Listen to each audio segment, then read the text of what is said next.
I thought I was clever, but now I see I was not.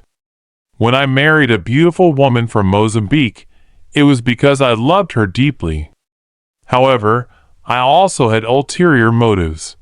I wanted to become a natural citizen of Mozambique, knowing that their passport held more power than our Zimbabwean passport.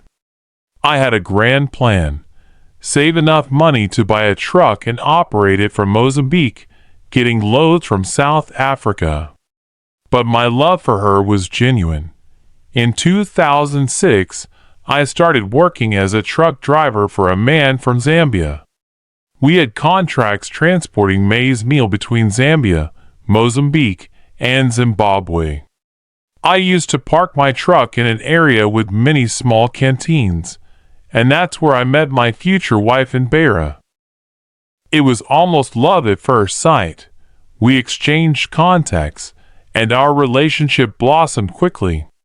We made love in my truck, and soon after, she told me she was pregnant. I encouraged her to move to Zimbabwe to stay with me. I was renting a small house at the time. Later, while I was at a depot in Zambia, she texted me saying her mother was coming to stay with us in Zimbabwe because of her pregnancy-related illness. I didn't like this decision made without my input, but I accepted it. When I returned home, I found my mother-in-law very controlling. She even checked my phone messages. I suggested she return to Mozambique, fearing she would destroy our relationship. Little did I know that my wife had been placed under her mother's spell. My mother-in-law was mixing soil she urinated on with the food she cooked for me, controlling my mind. When I saved enough money to buy a truck, my wife, under her mother's influence, convinced me to buy a house in Mozambique instead. I agreed, thinking it was a wise decision. We bought the house, but I made the mistake of not putting my name on the title deeds. The house was in my wife's name, with her parents as next of kin. My wife soon wanted to return to Zimbabwe, leaving her parents in control of the house. She continued living in our rented place in Zimbabwe. The money I sent to her and her parents was significant, and they kept demanding more. Eventually, I realized something was wrong.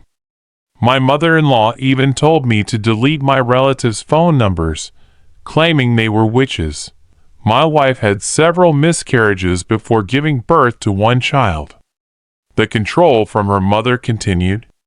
One day, my sister called, telling me a prophet revealed that my mother-in-law had bewitched me. The prophet helped me break free from her control. However, strange incidents occurred, including a cobra appearing and trying to bite me. Currently, I am not working because my legs swell whenever I try to drive a truck. I am living in Zimbabwe, separated from my wife, who was forced by her mother to return to work. My mother-in-law taunted me, calling me lazy despite my hard work. Traditional healers refused to help me, fearing for their lives due to the powerful charms used against me. I am seeking assistance from anyone who can help. My life has been turned upside down by these charms and control. If you have any advice or know someone who can help, please reach out. Thank you for listening.